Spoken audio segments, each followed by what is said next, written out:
문해력 관련된 업무를 담당하고 있는 회사원입니다. 만나서 반갑습니다.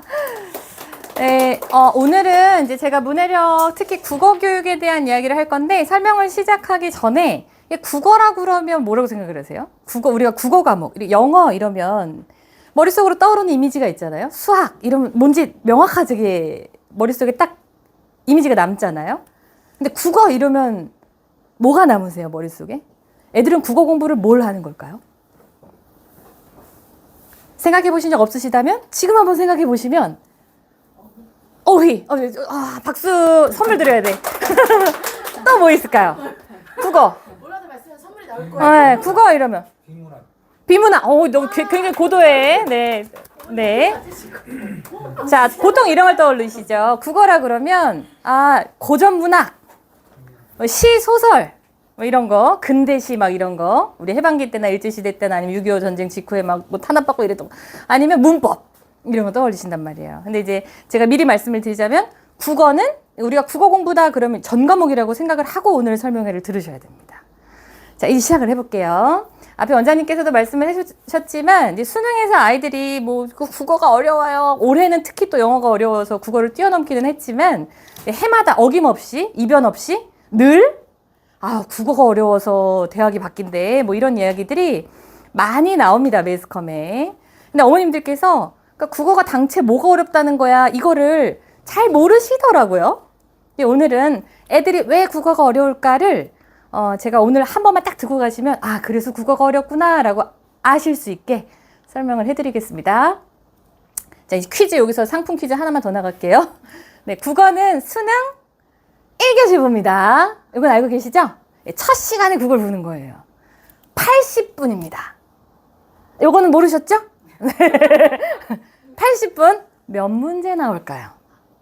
국어 문제 몇 문제 나올까요? 근사치만 말씀하셔도 제가 맞는 걸로 해드릴게요. 저기 선물이 기다리고 있네요. 그러니까 시간을 계산해 보시면 보통 중고등학교 애들이 40, 그거 아니요, 다 없어요. 그 부분만 있어요. 제가 20쪽 중에서 6쪽까지밖에 안 뽑았어요. 25문제, 또 50문제. 중학교 애들이 45분 수업에 한 30문제 푸는 건 알고 계시죠? 네. 맞죠? 80분 수업인데 50문제?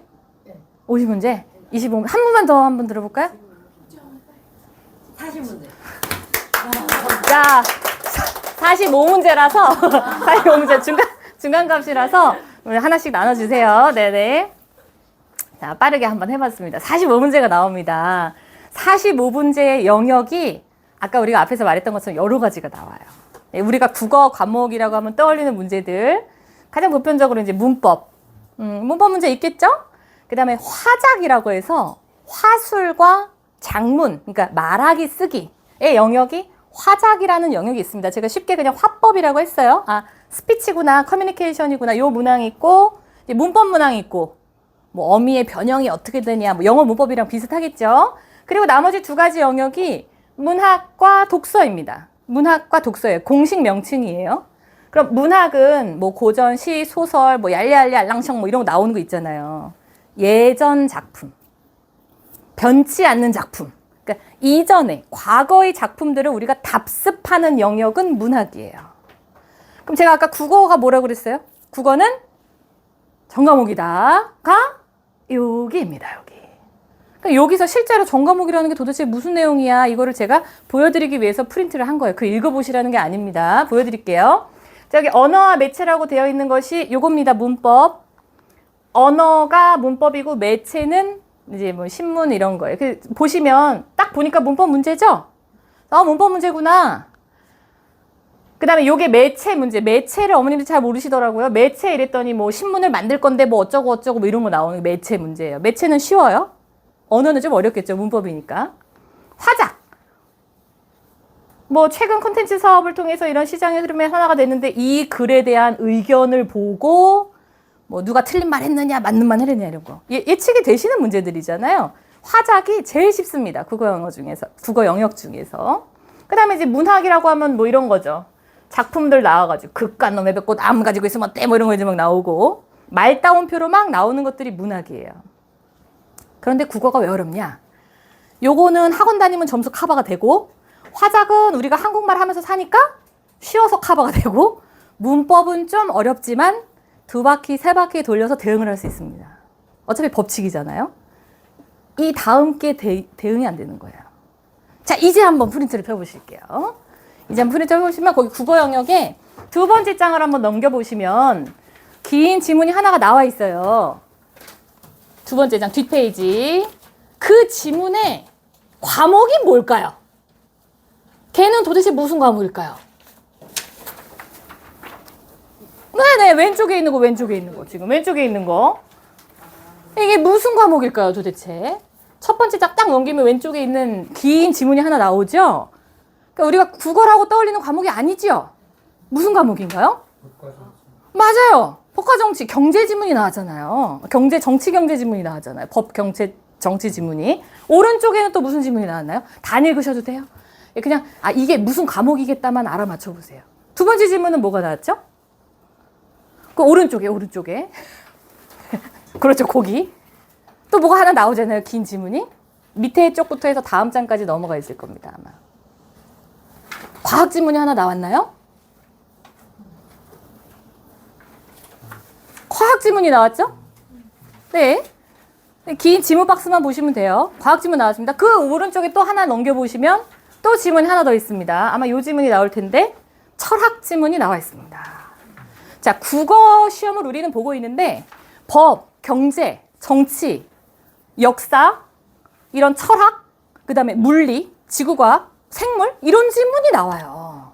그러니까 국어 시험이 어렵다는 거는 국어 문법이 어려워요, 국어 작품 해석이 어려워요가 아니라는 겁니다. 어디서 어려워요? 국어 비문학에서 어려워요.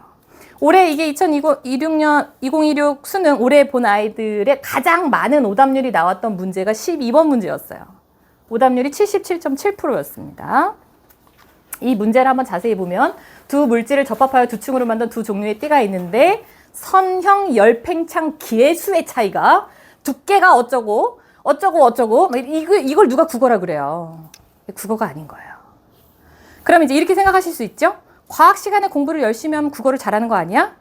그 영향이 있죠. 과학 시간에 열심히 해서 배경 지식이 더 두터운 아이들은 확실히 요걸 풀 때 도움이 되기는 하겠으나 우리가 그 과학 지문이 국어 시험에 나올지 이 법 지문이 국어 시험에 나올지를 예측할 수가 없다는 거예요. 다른 건 예측할 수 있어요. 문학 작품은 수가 한정되어 있습니다. 왜냐면 과거의 작품이잖아요. 딱 그 중에서 뭐가 뽑기해서 나와. 문법도 마찬가지예요. 그러니까 우리가 기출 문제를 풀어서 점수를 높일 수 있는 영역들은 문학, 언매, 화작. 비문학은 기출 문제를 풀어서 높일 수가 없다는 말이에요.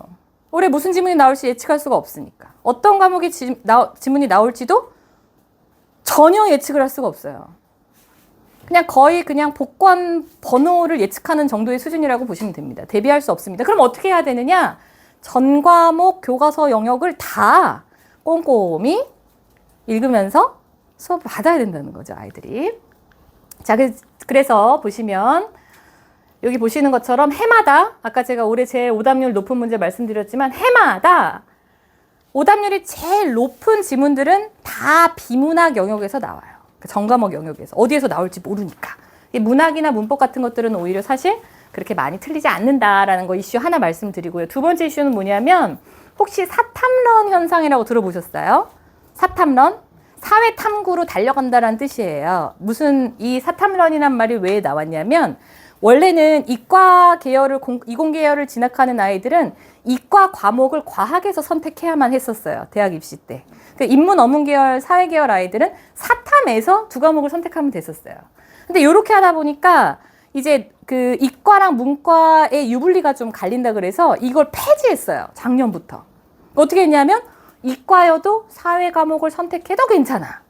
문과여도 과학 과목을 선택해도 괜찮아. 이렇게 바뀐 거예요. 어떤 일이 벌어졌을까요? 과학이 어려울까요? 사회가 어려울까요? 과학이 훨씬 어렵죠.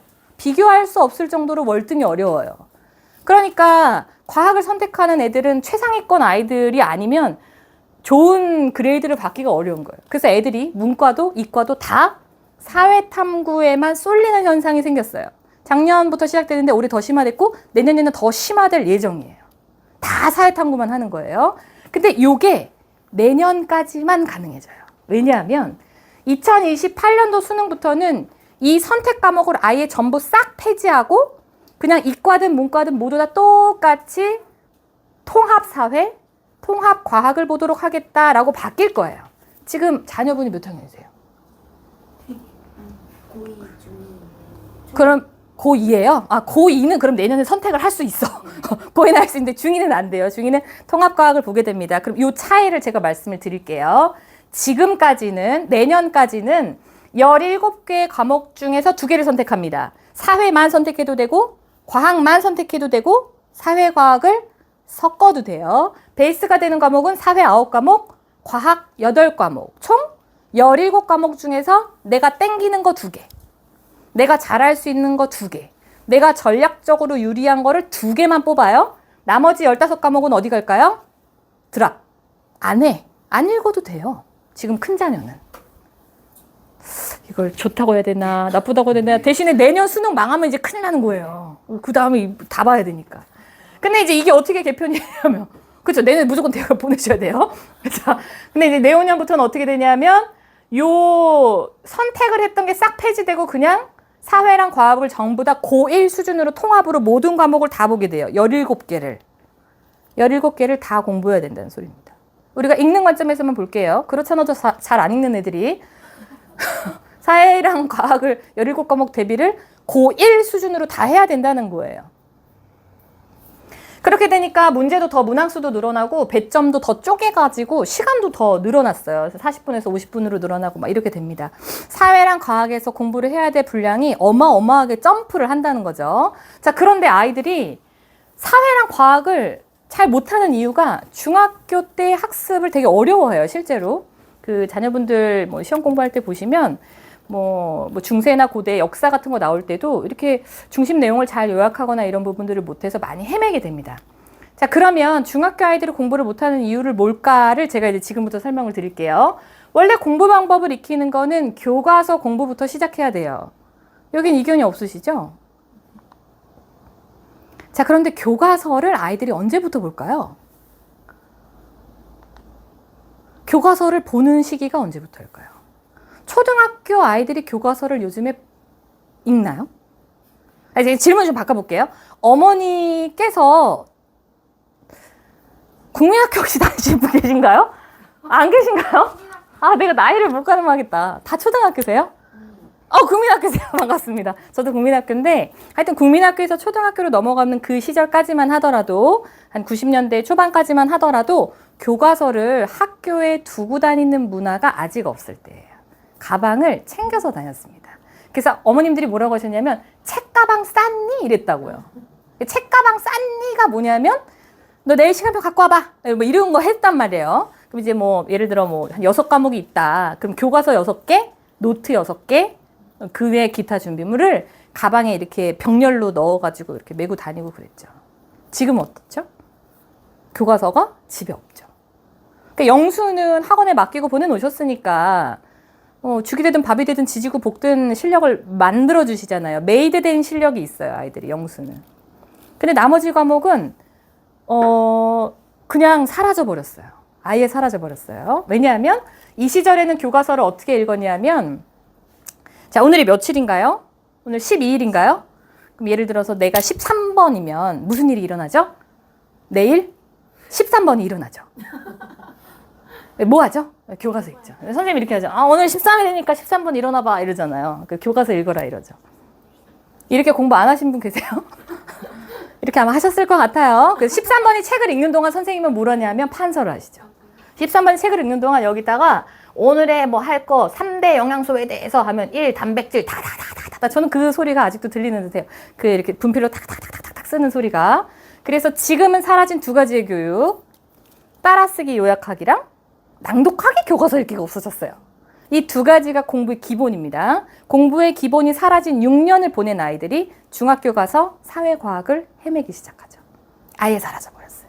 노트 필기 사라졌고, 이게 우리가 노트 필기를 하는 게 막 저걸 한번 이렇게 따라서 쓴다고 그 내용이 막 외워지고 그런 게 아니에요. 근데 왜 노트 필기를 할까요? 학습의 형태가 익혀져요. 공부를 할 때 이렇게 하는구나.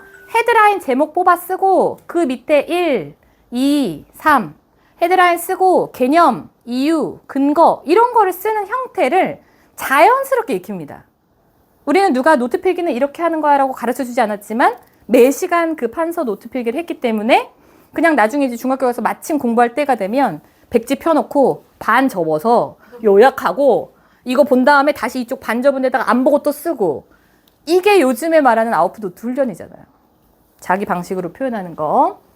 그래서 그 내용을 이 독서 전문가도 말합니다. 가장 강력한 형태의 정독, 슬로우 리딩은 필사와 초록이라고 합니다. 여기서 필사는 따라서 쓰는 거, 주로 문학책을 읽을 때 가장 초고 강도의 이제 정독 방식이고, 제가 오늘 얘기하려고 하는 건 이 부분, 초록이라고 하는데요. 초록은 내용을 그대로 베껴서 쓰는 게 아니라 덜어내면서 쓰는 방식을 말합니다. 제일 쉽게 많이 들으신 내용이 중심 문장 찾기, 핵심어 찾기. 그 방식이 초록이에요. 우리는 초등학교 때 맨날 했던 거. 요즘 아이들은 전혀 하지 않는 거. 자, 그럼 이제 실제 내용이 어떤지 한번 보면 이 교과서 읽기 힘에서도 애들이 공부하는 방식이나 경험, 체험, 이 달달 외우라는 게 아닙니다. 암기가 아니라 이러한 학습의 형태를 경험해보지 못하는 아이들이 공부머리가 생길 수가 없죠. 이 공부머리, 공부에 대한 체험 습관이 생기는 시기가 초등인데 가장 중요한 게 교과서랑 책에 있다라고 말을 하는데 그나마 독서 교육은 조금 그래도 마음에 짐이 있지 않으세요? 마음에 짐이 있잖아요. 우리 애들 이렇게 휴대폰을 쥐어주면서 책을 쥐어줬는데 휴대폰을 쥐어주는 나의 이 미안한 마음이 있잖아요. 근데 교과서는 그냥 다 버려져 가지고 어머님들이 교과서가 그냥 휘발돼 버렸어요. 머릿속에서 아예 사라져 버렸어요. 아예 집에 안 갖고 오니까. 교과서를 안 하니까 어떤 일이 생기냐면 아이들의 학습 어휘력이 떨어집니다. 자, 보여드려 볼게요. 뭐 이제 어휘에 대한 얘기는 맨날 어휘가 부족해 하는데 어휘가 왜 부족할까요? 접해보지 않았으니까 부족하죠. 접해보지 않았잖아요. 그렇지 않아도 말이 짧은 아이들인데. 자기네들이 쓰는 그 아이들만의 외계어가 있잖아요. 일상생활어는 이제 완전 단절됐고요. 그나마 아이들이 학습 공부를 할 때 사용하는 단어들은 초등학교 때 기반을 닦으면 중학교, 고등학교 때 계속 답습됩니다. 자, 여기 표를 보시면 여기 EBS에서 했던 그 당신의 문해력이라고 되게 이슈가 됐던 방송이었어요.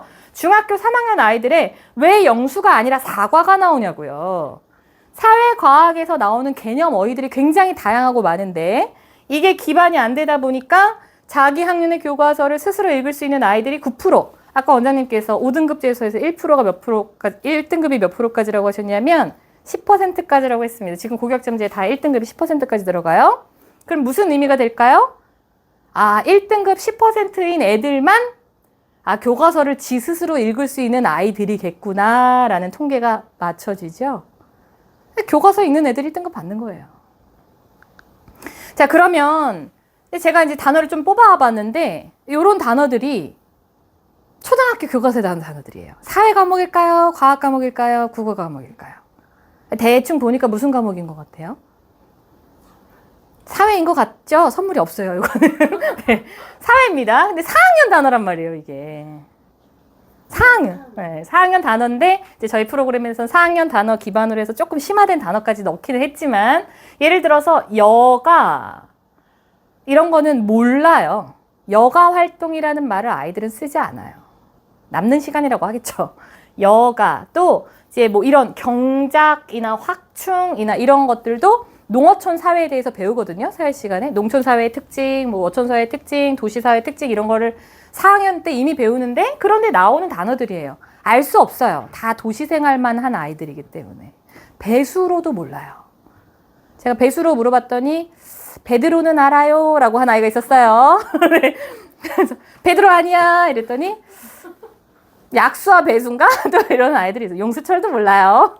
네, 그래서 그런 말들은 교과서에서 공부할 때가 아니면 사실 일상 대화에서 우리가 전혀 사용하지 않는 단어이기 때문에 시간이나 애를 써서 단어 학습을 하지 않으면 모국어 역량이 전혀 늘지 않습니다. 아이러니하게도 영어 단어는 하루에 30개씩 외우는데 국어 단어는 하나도 외우지 않는 상황이죠. 초등학교 자녀를 둔 부모님들. 아까 앞에서도 말씀드렸지만 단어는 문해력의 가장 기본 중에 기본이기 때문에 단어를 모르면 당연히 읽기에 장애가 생길 수밖에 없고 읽기가 싫어지고 점프하게 되는 습관이 생기게 됩니다. 요거는 한번 들어보세요. 하루에 단어 몇 개를 50단어. 영어 단어 50개 외우는 이제 거예요. 고3 레벨이야. 50개 온다고?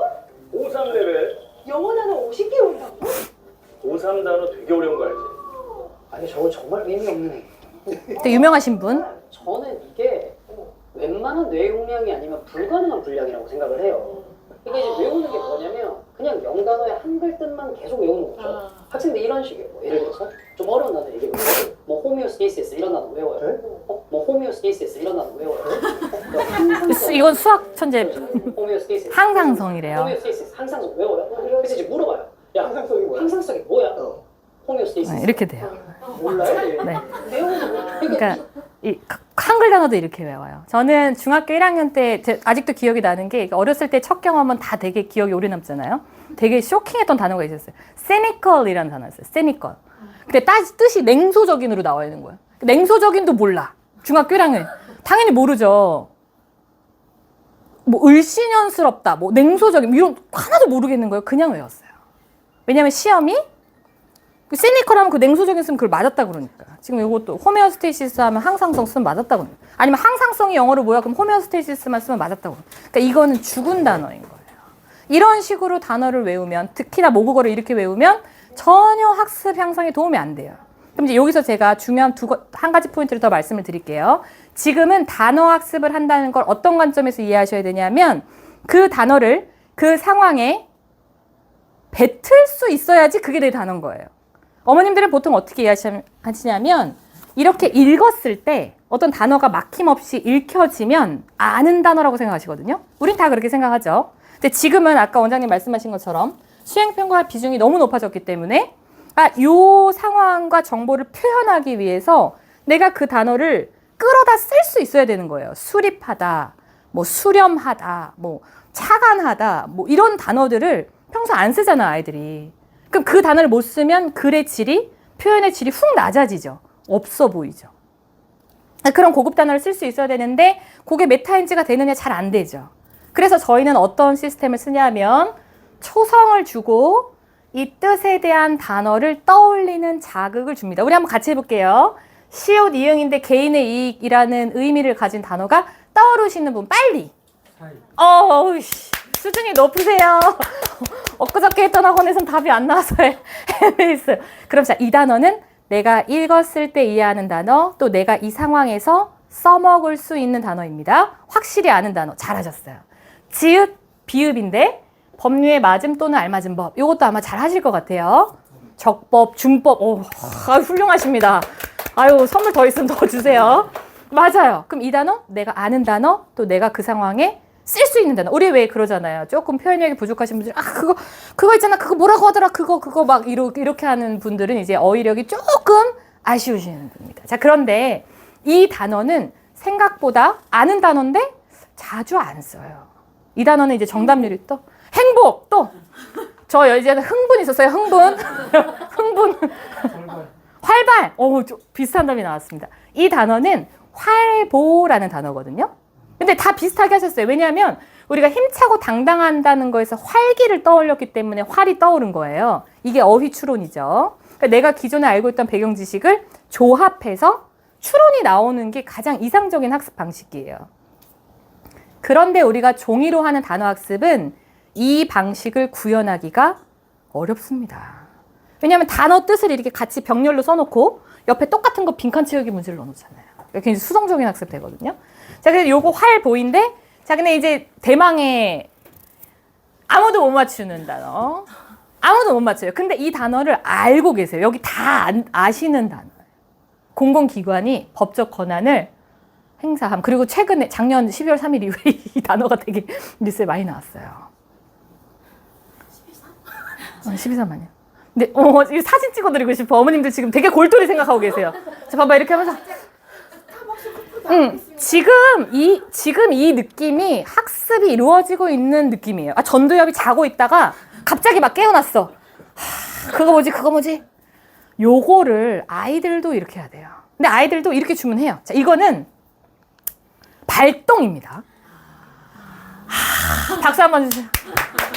자, 다 알아. 우리는 다 알았지만 이 단어를 우리는 평상시에 쓰지 않아요. 쓸 일이 없어. 쓰지 않아도 되고. 긴급권을 발동하다. 알잖아요? 하지만 이거 안 쓰는 단어. 그럼 이거는 수행평가할 때 내가 못 쓰는 단어인 거예요. 안 떠오르거든요. 자, 활보도 한번 보세요. 활보도 아까 앞에서 우리가 뜻을 뭐라고 했냐면 힘차고 당당하게 걸어가다. 이렇게만 만약에 외웠어요. 암기식으로. 그럼 힘차고 당당하게만 걸어가다. 우리가 외국어 공부할 때도 이렇게 무지성 암기를 하게 되면 엉뚱한 상황에 이상한 단어를 갖다 넣어가지고 아 그게 그 느낌은 아닌데 뭐 이런 거 있잖아요. 그렇게 되는 거예요. 이 활보는 씩씩한 발걸음을 의미하는 게 아니에요. 어떤 의미냐면 이제 연상이 필요하죠. 단어를 외울 때. 외인들이 태연하게 으쓱이며 객가뿐 아니라 마을 안까지 들어와 총칼을 차고 활보를 했다. 어떤 느낌이 드세요?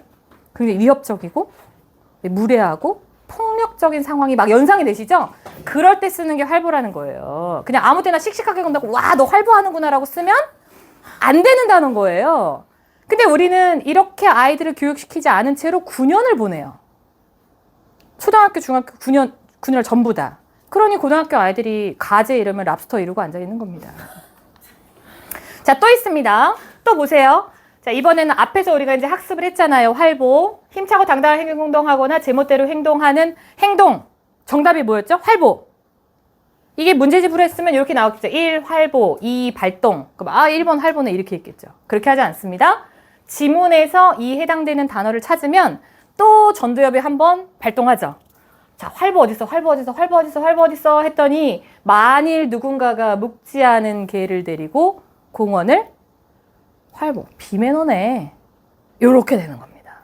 우리가 문장을 통해서 단어를 외우려고 쉽게 말하지만 아무도 문장을 통해서 단어를 익히는 경험을 제공하지 않습니다. 어머님들은 이 방식이 어디에 있는지도 몰라요. 그리고 계속 문제집을 들이미세요.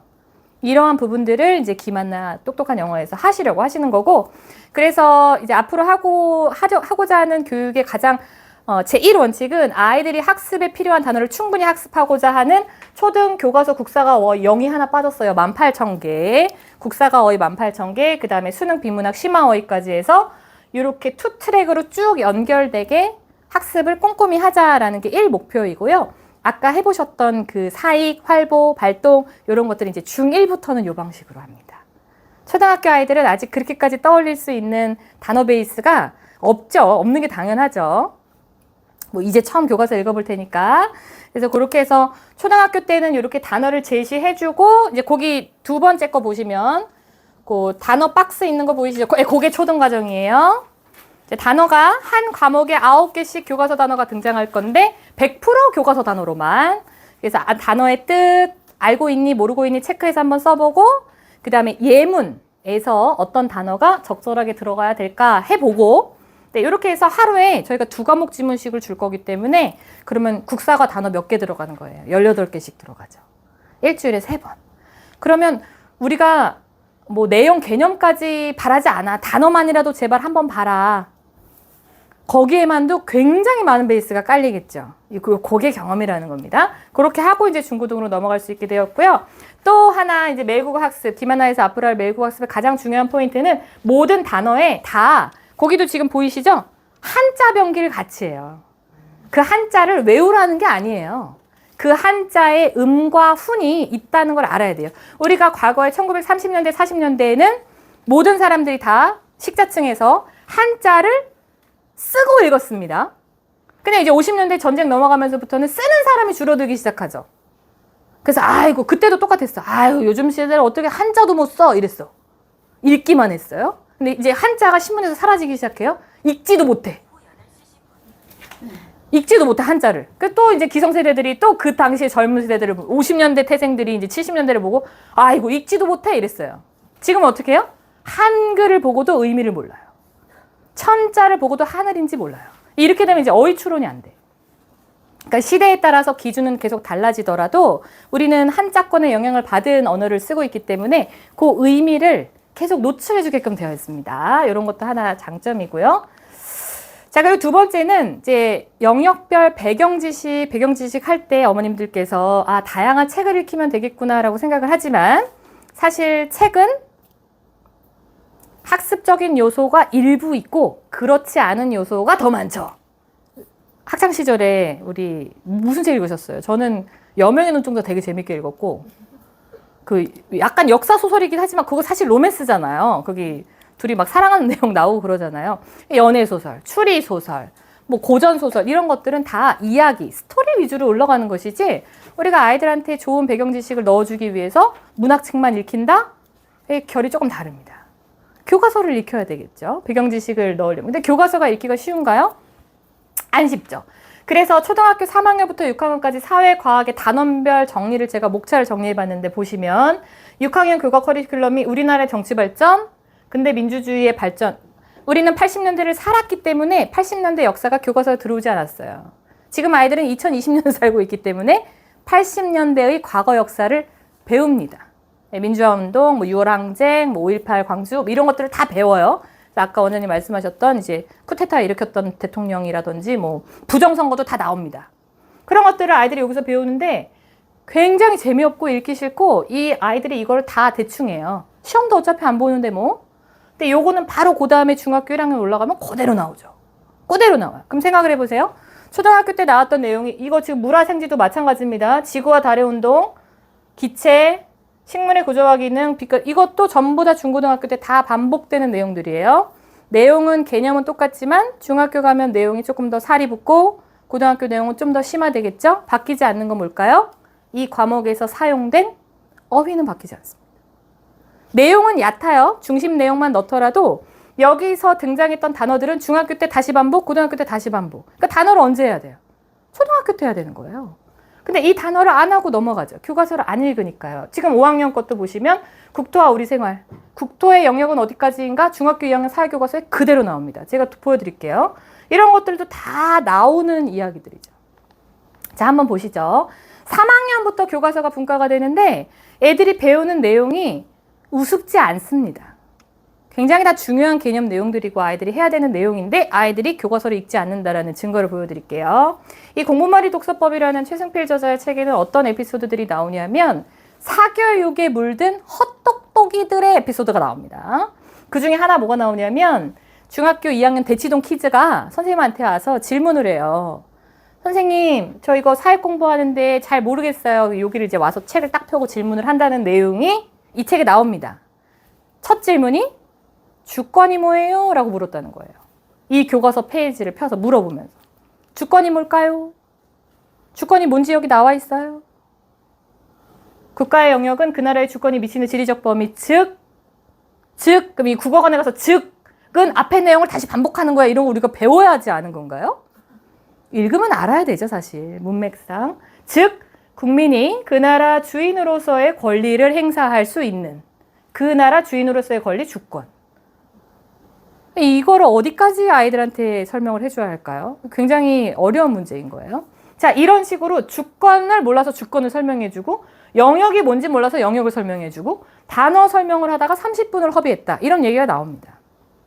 자, 근데 놀랍게도 이 중학교 2학년 사회에서 나오는 이 내용은 초등학교 5학년 때 나왔던 내용입니다. 이게 초등학교 5학년 교과서거든요. 이제 올해 바뀌죠. 올해부터 바뀌어요. 2022 개정교육과정으로 바뀌지만 교과서 형태가 이런 식으로 나와 있습니다. 읽는 교과서라고 느껴지세요? 보는 교과서라고 느껴지시죠? 그냥 보니까 뭔가 한국에 대한 뭐 영토 이런 내용이 나왔겠구나. 이해가 바로 되잖아요. 이미지나 영상이나 오디오가 들어가면. 바로 이해는 되지만 아이들이 이 페이지를 보고 좌상단부터 우하단까지 우리가 읽는다는 훈련을 하기에는 굉장히 부적절한 구성이죠. 그래서 제가 옮겨봤습니다. 여기 위에 있는 글을 그대로 여기다 옮겼어요. 그대로. 토시 하나 안 틀리고. 그 다음에 여기 우리나라의 영토라고 되어 있는 것도 여기다 똑같이 옮겼습니다. 똑같이 옮겼죠. 우리나라의 영토는 한반도와 한반도에 속한 여러 섬이다. 또 그 다음에 여기 있는 거 우리나라 영해 그대로 옮기고 저쪽에 있는 말풍선도 그대로 옮겼습니다.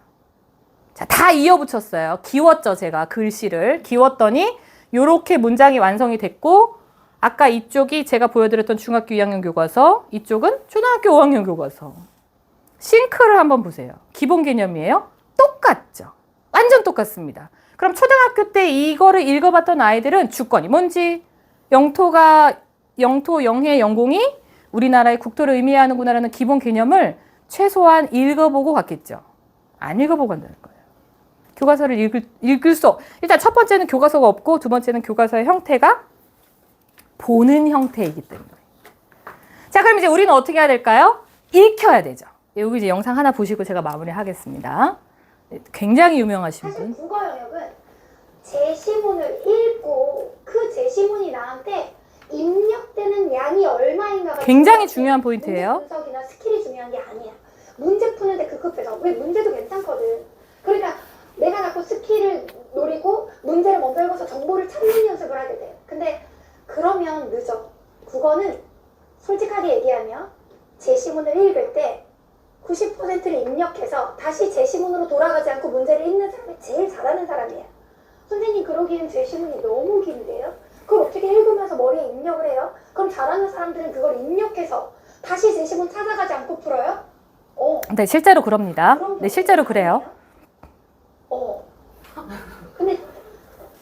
근데 너희가 그러려는 시도를 지금까지 안 해보기 때문에 자꾸 소리를 주면서도 문제를 혼자 읽어도 잘 모르겠고 설명을 들어도 잘 모르겠고 어휘도 뭐 어렵고 단락도 어렵고 그 다음에 내가 찾은 단락 말고 다른 단락에서 갑자기 반전이 나와가지고 답을 부정하고 막 이런 현상이 나타나요. 되게 고급진 단어 쓰지 않으세요? 부탁이 있는데 저는 현강 듣는 학생들 또 사회문화 공부하는 학생들 또 국어에 고민이 있는 학생들 내 부탁을 잘 들어줘. 매일 좋은 기출 제시문을 요게 문제와 중요한 상관없이 읽는 연습을 많이 해야 돼. 입력하는 연습. 글을 읽어서 90% 이상 내 머리에 홀딩하는 연습을 해야 돼. 그러려면 천천히 읽어야 돼. 국어 수업 들을 때, 숙제할 때, 모의고사 풀 때 푸는 속도로는 입력하는 연습을 할 수가 없어. 기출 제시문 선생님 이 문제 제가 다 알아가지고 답도 외우고 있는데요. 더 이상 풀 문제가 없어서 무슨 문제 풀어요가 아니라 그건 답을 외운 거고 문제 스킬을 한 거지 그 제시문을 내가 생으로 입력하는 연습을 해본 게 아니야. 글을 읽고 다시 제시문으로 돌아가지 않고 문제 풀 수 있는지를 봤어. 내가 그 정도로 글을 입력하는지에 초점. 자, 핵심은 뭐냐면 이제 어머님들이 자녀 교육에 관심 많으신 분들은 이제 영수는 일단 사교육 보내고 있고 요즘에 하도 문해력 국어하니까 서점에 가서 책을 살펴보세요. 그리고 이렇게 말씀을 하십니다. 이 책은 문제가 참 좋아. 이렇게 얘기를 하시는 거예요. 문제가 좋아요, 실제로. 근데 우리는 지금 아이들의 국어 역량, 문해 역량을 키우기 위해서 지금 본질을 완전히 벗어나고 계신 거예요. 우리가 다 기준이 없어. 이런 설명 들으셔야 됩니다. 뭐라고 했냐면 진짜 닥치는 대로 읽어야 돼요. 닥치는 대로. 뭐든지 읽고 이거 무슨 내용이야? 소재가 뭐야? 주제는 뭐야? 뭐라고 하고 있어? 이거를 계속 반복해야 되거든요. 그러면 점점 홀딩하는 능력이 좋아져요. 이게 국어학원을 한 달, 두 달, 세 달 특강을 들어가지고 막 선생님이 판서해서 구조 분석해주는 지문을 쌓는다고 해서 좋아지는 게 아니라 내가 이렇게 글을 찬찬히 들여다보고 요거 지금 법 경제의 지문 나오고 있네. 뭔지는 내가 잘 모르는 내용이지만 케인즈 경제학이 뭔지 이런 거 좀 설명하고 있는 글이네. 그러면 아이들이 분석해가면서 읽는 경험을 자꾸 쌓아야 고도화되는데 그렇지 않고 계속 학원에 보내면 이제 어떤 현상이 일어나냐면 국어학원을 중학교 때는 안 보내시잖아요. 고등학교 때 보면 어떤 현상이 일어나냐면 스킬을 가르쳐줘요. 이렇게 설명을 해주세요. 문제를 먼저 읽고 이 문제에 해당되는 지문을 나중에 찾으라 그래요. 그러니까 이건 어떤 애들한테만 효과가 있냐면 평상시에 초등학교, 중학교 때까지 학습 지문을 많이 읽어본 애들, 신문도 많이 읽고 교과서도 많이 읽고 또 독해 문제집도 지문을 충실하게 읽고 또 엄마가 또 뭐 교육적으로도 관심을 가진 그런 아이들은 요 방법이 나중에 이제 팍 폭발을 하는데 기초 베이스가 없는 아이들은 아무리 기술을 배워봤자 계속 밑빠진 독이에요. 그래서 이지영강사 뭐라고 하냐면 문제에 상관없이 문제 안 풀어도 돼. 매일 일정한 지문을 비문학 지문이죠. 문제에 상관없이 읽고 내가 기억이 되느냐 이 정보가 머릿속에 잡혀 있느냐 그러려면 천천히 읽어야 돼. 자, 앞으로 돌아가 볼게요. 아까 제가 앞에 최승필 교육 전문가가 이렇게 말했죠. 천천히 읽는다. 슬로우 리딩의 정의가 뭐라 그랬어요? 멈춰서 읽습니다. 각 문단에서 중심 내용이 뭔지 멈춰서 기억하고 되뇌이고 가능하면 쓰고 이걸 뭐라고 했죠? 초록이라고 했죠. 요약하면서 이 형태 학습을 평상시에 꾸준히 해야 되는데 두 가지 문제가 있어요. 첫 번째는 읽을 거리가 없다. 뭐 읽히실 거예요? 우리 자녀 지금 초등학생, 중학생 뭐 읽히실 거예요? 신문 계속 구해다 주실 거예요. 매일매일. 읽힐 거리가 없어요. 그리고 그냥 일반 뉴스들은 너무 기사가 하드코어예요. 지금 뭐 정치, 경제, 사회, 폭력, 살인 막 이런 거는 조금 애매하잖아요. 그러니까 양질의 글을 일단 익혀야 되는데 학습적으로도 배경 지식으로도 도움이 되는 글들을 익혀야 되는데 그런 글을 구할 데가 없다라는 거. 그다음에 두 번째는 이 아이가 규칙적으로 설령 뭔가를 가져다가 읽힌다고 한들 수치화된 데이터를 받을 수가 없어요. 얘가 지금 잘하고 있는 게 맞나? 아, 제대로 읽은 건 맞나? 뭐 속도는 적절한 게 맞나? 이런 데이터가 눈에 아무것도 안 보이면 그냥 맹신하셔야죠. 잘하고 있겠거니, 도움이 되겠거니 이렇게 하셔야 된단 말이에요. 그래서 이 두 가지의 충족을 위해서 우리가 도구를 활용하는 겁니다. 그 도구가 이제 매일국어였고요. 이거 어디 갔냐? 저거. 네, 저표입니다. 그래서 비문학은 저희가 중1부터 고3까지 6년치의 비문학 수준 레벨을 15단계로, 이게 어디 갔죠? 날라갔네요. 제가 뭐 실수 눌렀나 봐요. 15레벨로 나뉘어져 있는데 목표는 영어랑 똑같습니다. 중3 때까지 우리가 읽기 능력을 탄탄하게 잡아놔야 고등학교 때 학습량이 완전히 빵 폭발을 하는데 쫓아가야 되잖아요. 사탕 같으면 17과목 봐야 되니까. 그래서 그 레벨을 이제 중학교 때 우리가 비교적 그래도 조금 여유가 있을 때 다양한 지문을 통해서 배경 지식도 늘리고 지문도 많이 잘 구조적으로 읽는 훈련을 하자라는 게 목적이고, 요거를 잘 하기 위해서, 왜냐면 요건 속도전이잖아요. 제한된 시간에 빠르게 그 지문의 내용을 탁탁 캐치해야 되는 것이고, 그 전에 해야 되는 게 이제 내신 스타일의 공부가 교과서 천천히 읽고 끊어 읽고 단어 챙기고 주제가 뭔지도 파악하고 내용도 요약하고가 이제 그 마지막 그 초등학교 뒷장에 있는 겁니다. 한번 뒤로 넘겨보세요. 아니고 요거를 넘겨보시면 됩니다. 요게 이제 중등과정이고요. 요건 중등과정. 요게 초등과정인데 여기 보시면 지문이 이렇게 나와 있죠. 이거 초등학교 내용이에요. 여기 지금 6학년 2학기 사회인데 이 세계지리도 5대양 뭐 6대륙 뭐 이런 거 나오잖아요. 이거 딱 중학교 때 그대로 나옵니다. 요거를 요렇게 정리필기 하는 거죠. 다 같이 들어가 있어요.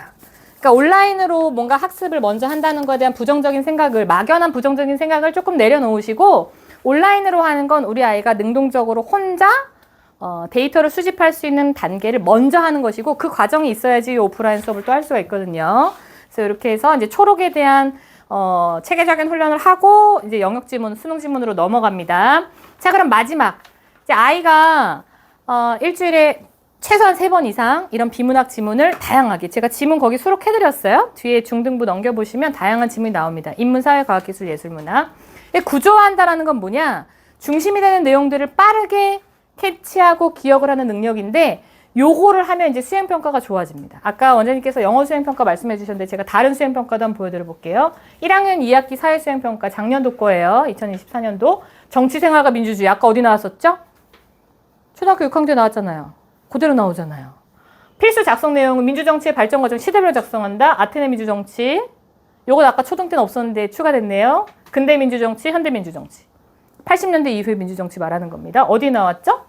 초등학교 170에서 170 이쪽에 나온 내용을 쓰래요. 결국 초록, 요약하기. 이게 수행평가로 나오는 거예요. 가정기술 무시하시면 안 됩니다. 의복에 부착되어 있는 품질 라벨 표시를 평가지에 붙입니다. 지금 다 뭔가 읽고 계시죠? 여기 라벨 있겠죠? 라벨 속 섬유 조성의 혼용률에 적혀 있는 섬유의 특징. 누구는 면백 입었을 수도 있고, 누구는 이제 폴리에스테르, 아크릴 이런 거 막 섞여 있을 수도 있죠. 근데 그걸 다 쓰래요. 특징과 취급 방법. 그럼 이제 우린 뭘 알아야 되냐, 아이들이? 천연 섬유의 종류와 특징을 모두 다 알고 있어야 되고, 그 다음에 그 합성 섬유의 특징과 종류를 모두 다 알고 있어야지 이걸 쓸 수 있습니다. 이런 식으로 나옵니다. 은미체 다 나오고요. 영어도 나오고 국어도 다 나와요. 도덕에도 나오고 너무 많이 나와요. 다 글쓰기 요약하기라고 보시면 됩니다. 음악에도 나오고요. 그래서 의외로 자기의 생각이나 의견을 쓰는 수행평가가 물론 있어요. 근데 그거보다 훨씬 더 많은 비중을 차지하는 과목들의 수행평가가 요약하기가 가장 많습니다. 그러니까 너 공부 제대로 했냐 이거를 수행평가를 보는 거거든요. 왜? 지필고사는 찍는 확률이 있잖아요. 운 좋아서 맞거나 아니면 실수를 틀렸거나. 그러니까 여기에 100% 의존하기보다는 네가 제대로 공부를 했냐는 결국 네가 네 입이나 손으로 표현을 할 수 있느냐, 즉 그 단어를 구사할 수 있느냐. 다시 또 원론으로 돌아가죠. 그래서 수행평가 잘하려면 교과서 이해 요약을 잘해야 된다. 자, 교과서 이해 요약을 빠르게 하려면 어떻게 하느냐? 이렇게 하죠. 문단별로 주제를 각각 찾아서 기억한다. 우리가 보통 잘 기억하는 건 암기가 아니라 이해가 선행되어야 돼요 이러잖아요. 이게 진짜 그래요.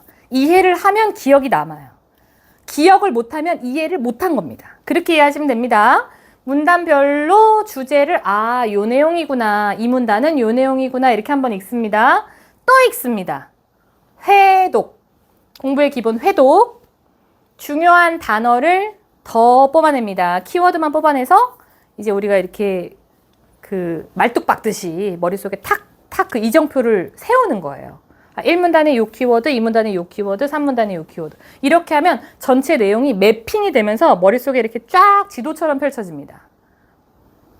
이게 뭐 판타스틱한 이야기가 아니라 실제로 그런 현상들이 일어나요. 내가 잘 읽고 이해를 하면 머릿속에 이렇게 지도처럼 내용의 흐름이 기억이 되게 되죠. 그 다음에 앞에 3회독은 이제 어떻게 하냐면 앞에 내가 썼던 거를 다시 이렇게 쭉 정리하면서 역순으로 단어만 보고 중심 내용으로 전체 내용으로 이제 확장해서 다시 살을 이렇게 붙이라고 하죠. 이게 공부의 기본입니다. 이 과정을 다 언제까지 하느냐? 문제를 풀기 전 단계에 하는 거예요. 근데 지금 아이들은 이런 공부의 경험을 해보지 않았기 때문에 문제로 바로 진입하죠. 읽지 않고. 이 과정을 초등학교, 중학교 때 하지 않으면 공부 습관 잡기가 굉장히 어려워지고 괴로워지죠. 나는 공부를 하고 싶은데 방법을 모르는 거예요, 아이가. 자, 그럼 이제 우리가 실제로 한번 해보겠습니다. 요거는 중학교 1학년 수준 정도 되는 간단한 쉬운 지문입니다. 슥 한번 눈으로 봤더니 무슨 내용이죠? 독도 내용이네요. 내용이 어렵지 않아요. 요즘에는 독도에 대한 역사의식 교육이 굉장히 강화돼서 고등학교, 중학교, 초등학교, 유치원 때도 배웁니다. 강치를 아세요? 강치? 강치 들어보신 분? MZ세대는 아시네요. 네. 기성세대는 모르시네요. 강치 모르세요? 네, 강치는 독도에 서식하던 포유류입니다. 약간 그 물개과의 동물이에요.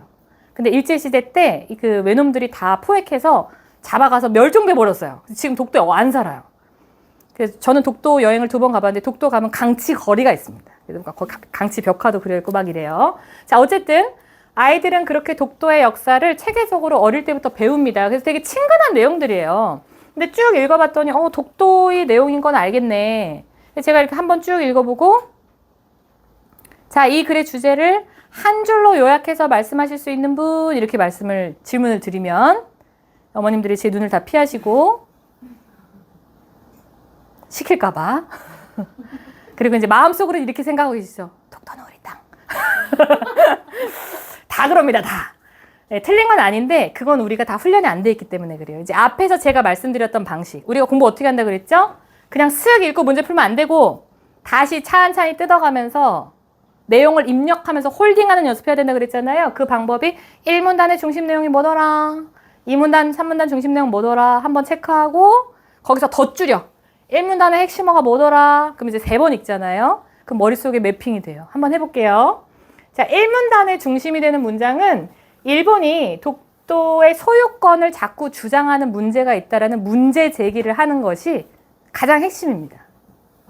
자, 집중해 주세요. 어렵지 않습니다. 그리고 실제로 내용이 이제 집에 가서도 기억이 나실 거예요. 얘들이 자꾸 소유권 주장을 하네. 그러면서 이 밑에 하단에 나와 있는 내용들은 언제부터 그랬다더라.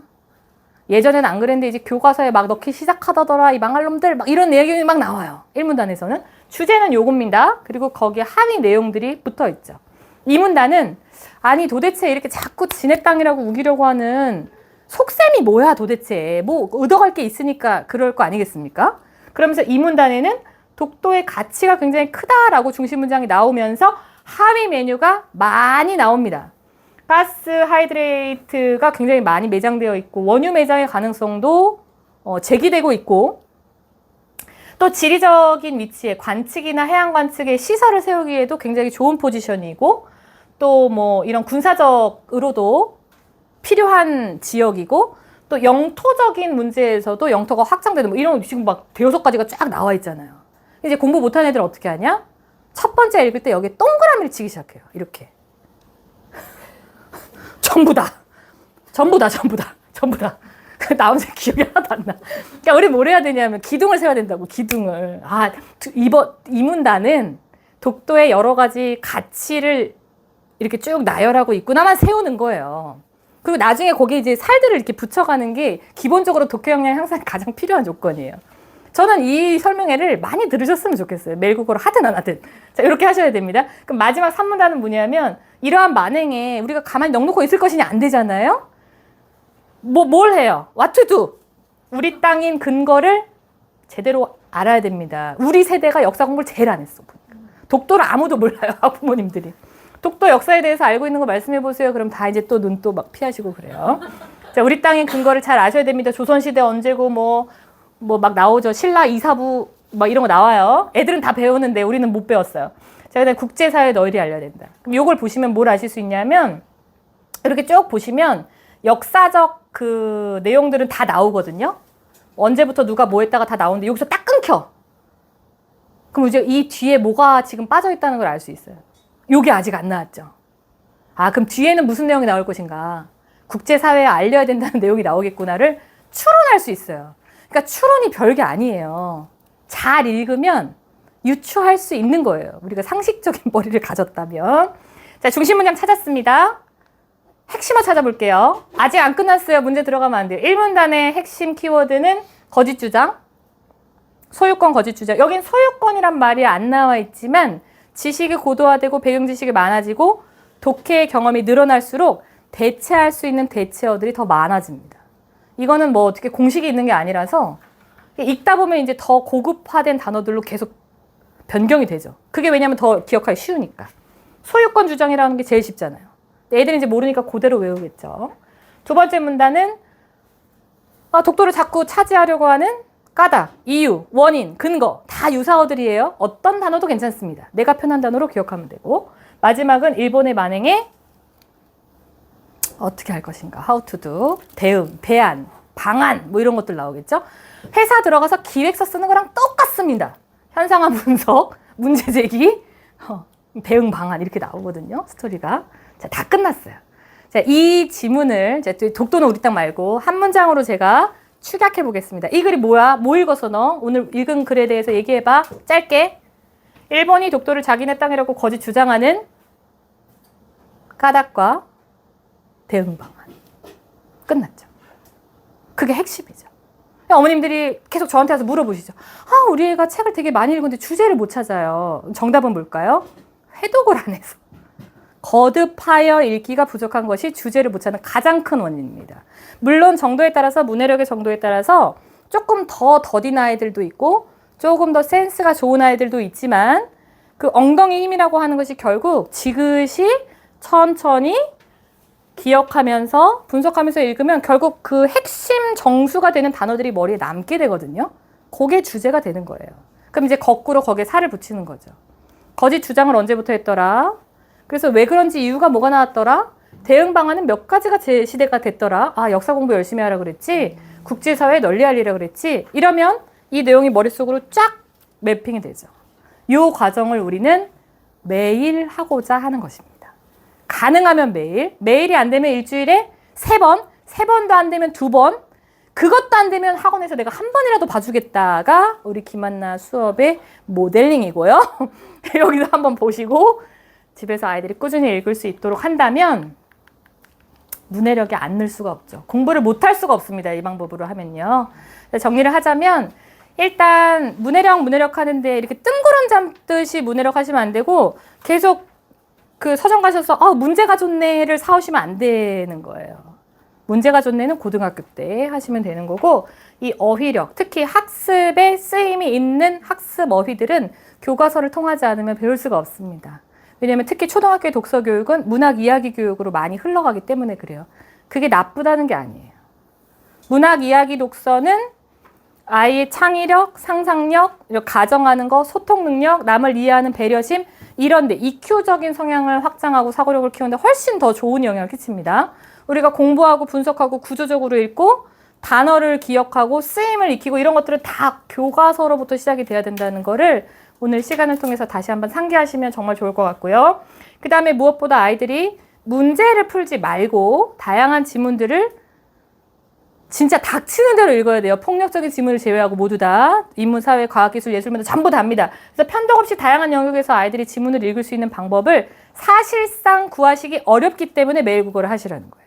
만약에 난 매일 국어 안 해도 사실 내가 굉장히 신문을 스크랩을 많이 해놔서 되게 많아. 한 1000개쯤 있어 이러시면 그렇게 하셔도 괜찮습니다. 네, 그러한 수고를 기꺼이 하시기에는 너무 에너지가 많이 소비되니까 이러한 도구를 또 지혜롭게 사용하시는 것도 좋은 교육 방법이에요. 마지막으로 우리가 뭐 꼭 온라인뿐만이 아니라 지면으로도 그냥 이렇게 훌훌훌훌 식은 라면 먹듯이 이렇게 후룩후룩후룩 이렇게 읽는 거는 많은 영양가가 손실이 돼요. 뭘 해야 되냐?